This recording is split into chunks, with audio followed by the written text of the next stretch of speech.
What's happening, Delco? I'm Rich Shane, and welcome to the What's Happening Delco podcast. Today, I'm joined by LaToya Cooper. LaToya, welcome to the podcast. Thank you for having me, Rich. Okay, can you hear the energy in everything I'm saying? Because this is how excited I am to speak to you and talk about what you do and your journey. So we're going to introduce you to those in the What's Happening Delco area that will now be as enthused as I am. How's that? That's great. Look, what's up, Delco? So LaToya, what do you do? So I'm a breast cancer survivor. I am also a life coach, and I am the author of a new book that I will be releasing really soon. It's called Surrender to Healing, Conquering Breast Cancer with Faith, Gratitude, and Confidence. All right. You said so much there. You're a life coach. Now, what areas do you coach in and how do you help people? So one of the biggest areas I coach in is confidence and mindset. And being a breast cancer survivor, it actually it allows me to show up differently for people, especially for individuals going through breast cancer. Also for women going through fertility treatment, because those are two of the things that I dealt with being diagnosed with breast cancer under the age of 40. Now, talk about what gave you the impetus, the idea to write a book.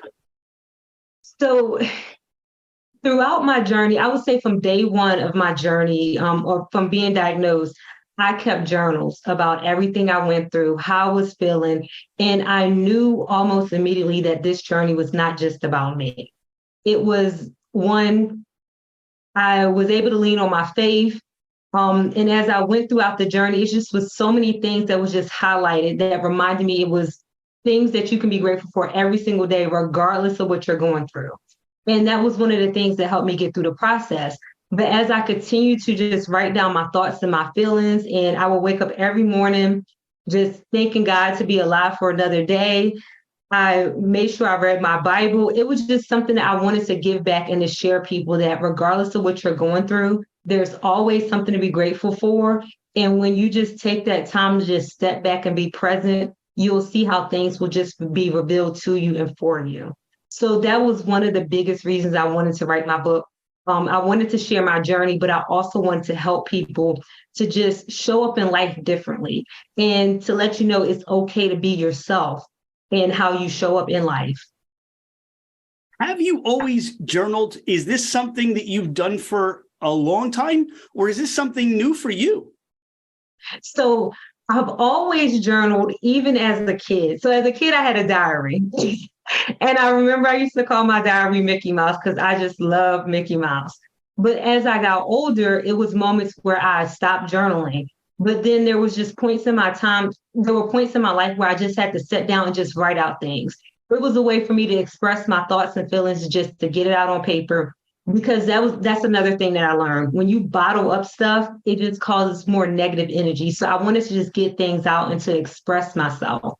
And sometimes you may not always have someone you can talk to, but I found that writing gave me that release to just let things go. Whether it was something I was dealing with good and I wanted to celebrate, I could write it out. If it was just me having a bad day, I could just write it out and express myself. So I would say journaling was something that for a moment I did it and then I stopped. But over the last few years, I've been consistent with journaling. The idea of gratitude. Again, the origin story for you, where that grateful heart, that grateful centeredness comes from. Is that something you observed growing up? Did you have a mentor? Is this something that, like the gratitude muscle, is this something that you developed just on your own?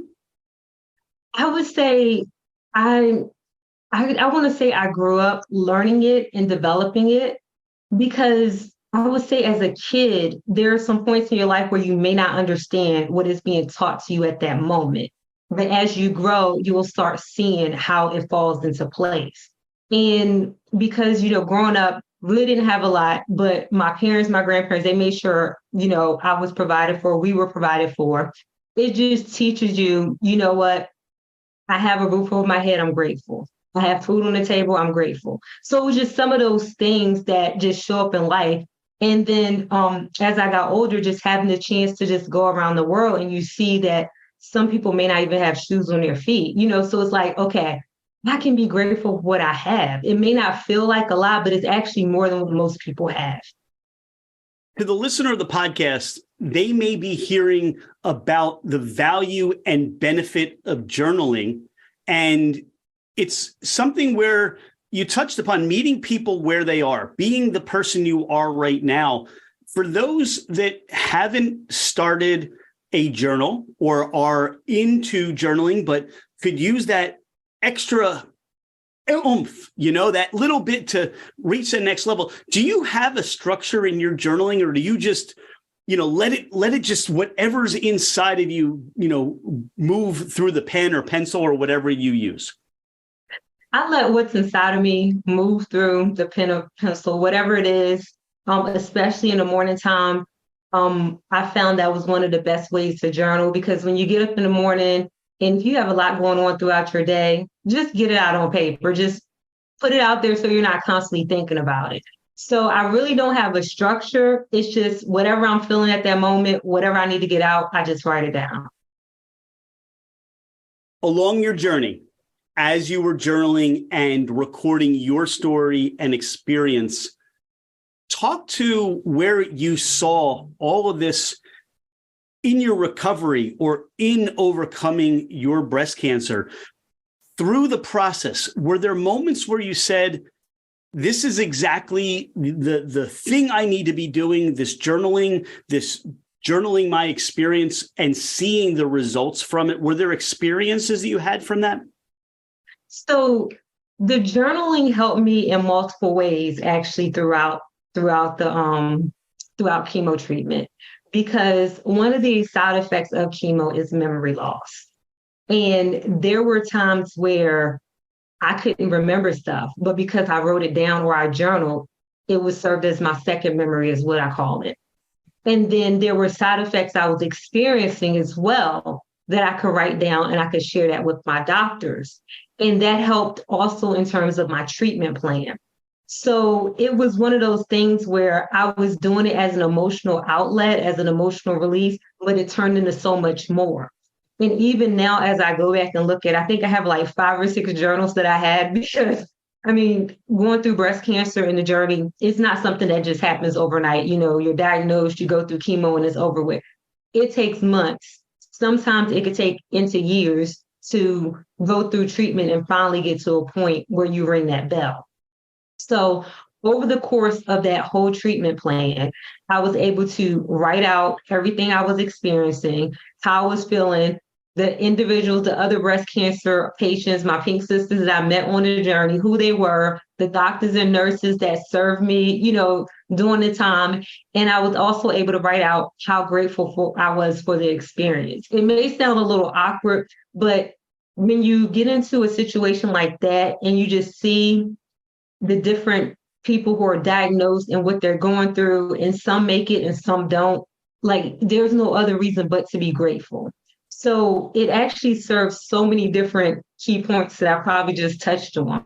But even now, going back through my journal and as I was writing my book, I was like, oh my God, I went through this and I made it. Like, it really allowed me to step back and reflect on it and to show me where I came from and where I'm going. As I'm listening to you talk about this, I can't help but believe that I know you said that you were grateful for the experience and you have such a strong faith that there was a sense of, this is horrible that I have to go through this, the treatment, the side effects, it's all there.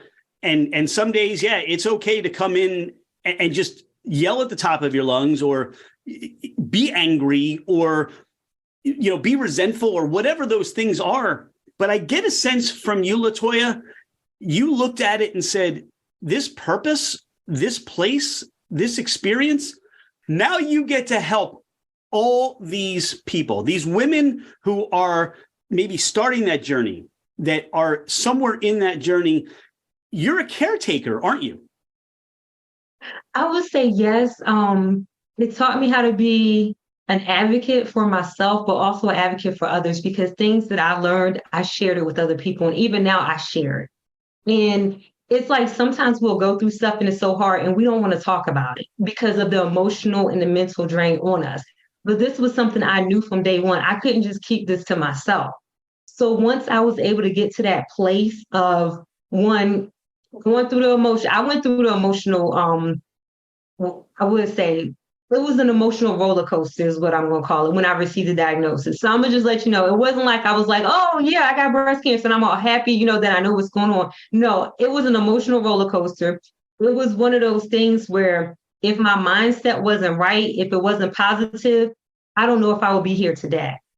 And that was the thing that I learned immediately after getting the diagnosis, because when I got it and I got off the phone, like the first thought that came to my mind was, why me? And I just remember at that moment, the Holy Spirit came in and said, no, we're not doing this. You're not going to go down that rabbit hole. Because I knew where it was going to lead me to, where I was starting to question everything about me, who I was. So being able to have a positive mindset allowed me to show up differently.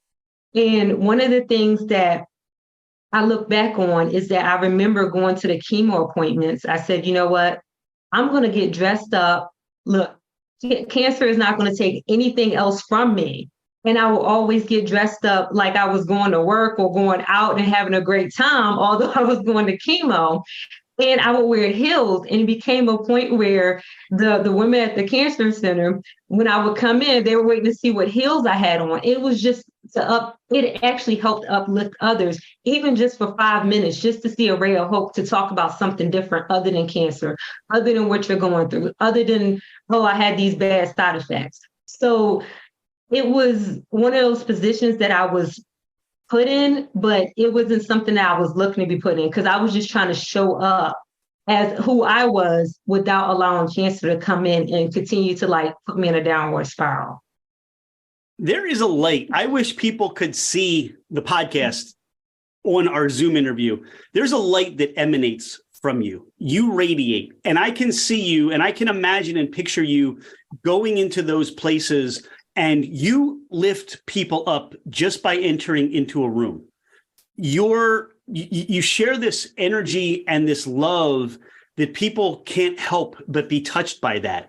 And I hope that everybody goes out, well, they should go out and buy your book and understand your journey and learn your journey. But I'm hoping that this is something that they'll be able to take away and embrace in their life, even though they may not have experienced any cancer.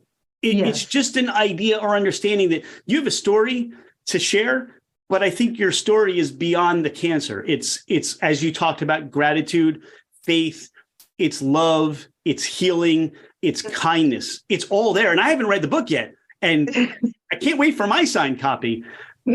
What was it for you that you had been journaling to say, you know what, I need to write this and I need to make this into a book? I would say when I look back over my life, over everything that I've been through, and I saw how I was brought out on the other side and how I've been transformed, I just wanted to share that with people to just let them know you can transform your life. And it all starts with one small change, but it starts internally with your heart and your mind. So it's a lot of times we look for change on the outside. We look for other people to help lift us up, for other people to help grow us, but it actually starts internally within us. So that was one of the other key pieces of writing the book and why I named it Surrender to Healing. Because when you start working on the internal you're surrendering, you're learning to release it, you're learning to let go of that pain, whatever it is that's holding grasp of you and not allowing you to be who you need to be, to show up in the world as you need to. Just start surrendering it, start letting it go. And that was one of the things I know right before I started chemo, I shared with my family. I said, I have to surrender and let go. And I said, I'm not giving up. I'm just giving it over to God because I know that I can't fight this battle alone. And that's one of the things in life is that sometimes we're not able to fight battles alone. And it's okay to get that help along the way.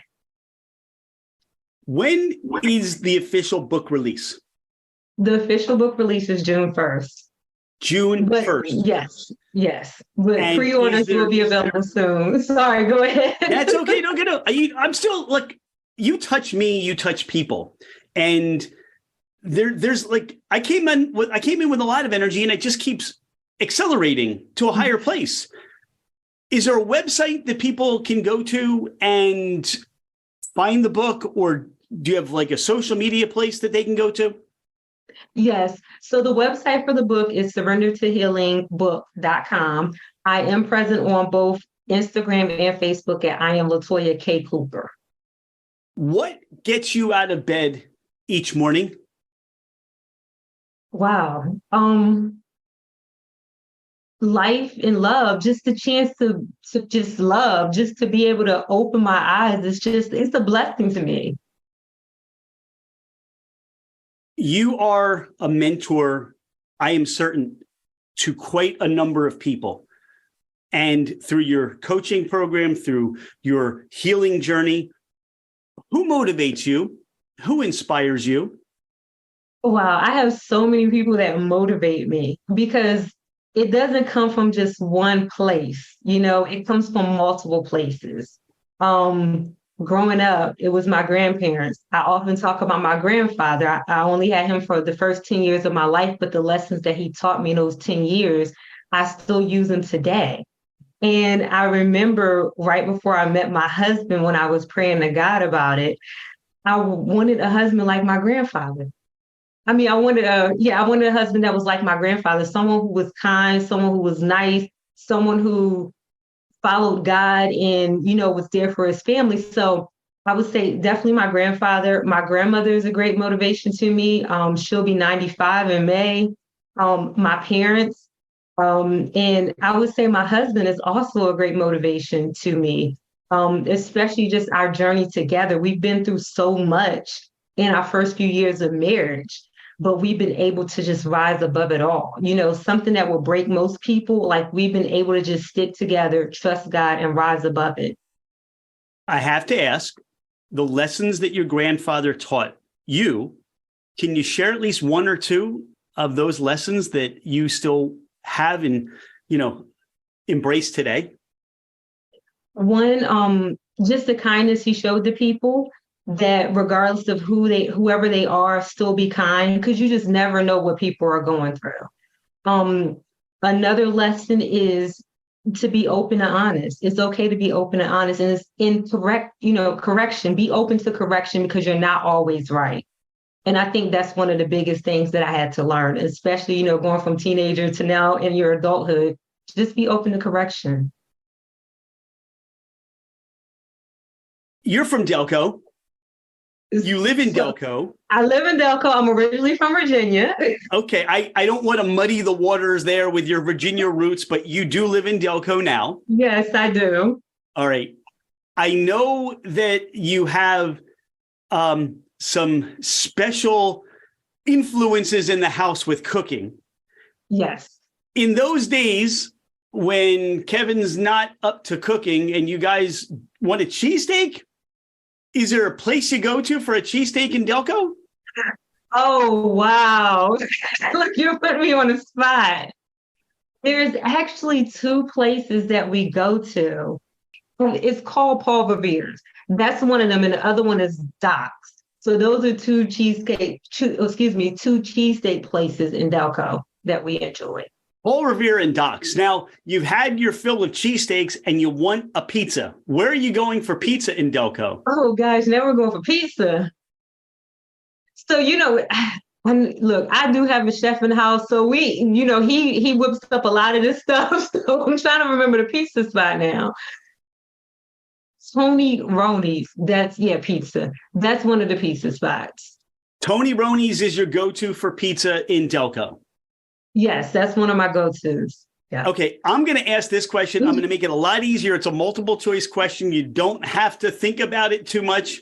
You have that convenience store need. You're working on some supplies for the book. You're going to Royal Farms, or are you going to Wawa? Wawa. You didn't even have to think about that. That was good. That was fast. Look, Wawa is, the Pennsylvania favorite is everywhere, but it's Wawa. How do you explain Delco to people that are not from Delco?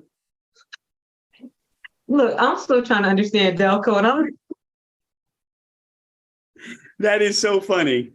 but you know what? I can say that it's like this energy that you get, like when you hear people say Delco, or I see the shirts on Friday when I used to go in for appointments with, we're from Delco, or what's going on Delco. So I know it's a vibe all within itself. It's still a part of being in this Pennsylvania experience, but it's a total different vibe all to itself. So I'm still trying to figure it out, but I enjoy it and I do love it. Is there anything, LaToya, we haven't spoken about on the podcast today? Anything you want our listeners to know about you or the book? Anything else you want to share? Just certainly, pick up your copy of the book, Surrender to Healing. And, like Rich mentioned, regardless if you've been through breast cancer or not, this book will still impact your life, because I do talk about life scenarios. Breast cancer was a point in time in my life, but it's something that, I learned things leading up to being diagnosed that helped me through the diagnosis. And it's also helped me to live beyond the diagnosis. And that's another key point, is that when you go through those hard points in your life, there is still life on the other side when you make it through. So how do you continue to move through so that you're not drowning and looking back in the past? LaToya, I am so grateful for you sharing your experience, your heart, your faith, your gratitude, and you're a blessing to the world. And I'm so grateful that we've met. We've had this time to share today, and I can't wait to pick up my copy of the book, and we'll share it with the What's Happening Delco audience, and where to find it, or maybe where to find you at a book signing. Who knows, right? Hey, look, I'm here for it. All right. Before Oprah saw it, the What's Happening Delco podcast got a little bit of an experience. LaToya, thank you for being a friend of What's Happening Delco. We wish you the success with the book, success with helping people and impacting them, changing their lives, as you've changed mine for this bit of time in this little podcast that we do. So thank you. Yeah, thank you for having me. I really enjoyed our conversation. I really enjoyed you just giving me the chance to just speak out and share, what's going on, because there's great things going on in Delco. So I really do appreciate this. Well, thanks, LaToya. Thank you.